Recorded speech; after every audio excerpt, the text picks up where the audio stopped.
کیا عورت حیض ناپاکی کی حالت میں طواف کر سکتی ہے؟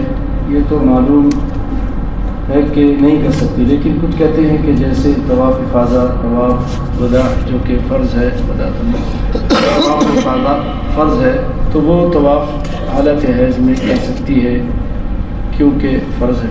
اللہ تعالیٰ جزائے خیر جواب تو دے دیا کہ ویسے تو نہیں کر سکتی، کیونکہ اللہ کے رسول صلی اللہ علیہ وسلم نے فرمایا تھا افعلی کما یفعل الحاج غیر اللہ تطوفی بالبیت، عائشہ تم وہی سارے مناسک مکمل کرو لیکن بیت اللہ کا طواف نہ کرنا۔ یہ جو بات آگئی طواف الوداع کے بارے میں ہے، رسول اللہ صلی اللہ علیہ وسلم نے فرمایا الا انہ خفف عن المرأة الحائض، اس کے لیے ویسے رخصت ہے کہ اگر طواف الوداع کرتی نہیں ہے تو ویسے بھی آ سکتی ہے، یہ عورت کے لیے رخصت دی گئی ہے، صحیح مسلم کی روایت ہے۔ نئے سوالات ہیں، کیا مسلمان عورت اللہ یعنی جس لاکٹ میں لکھا ہوا اللہ پہن سکتی ہے؟ اللہ رب العزت کے نام کی توہین سے بچنا ہی چاہیے۔ ممکن ہے کسی لاکٹ کو پہنے ہوئے ٹوائلٹ میں بھی جائے، اس لیے ایسے کاموں سے گریز کرنا چاہیے۔ شریعت میں داڑھی کی شرعی حیثیت کیا ہے؟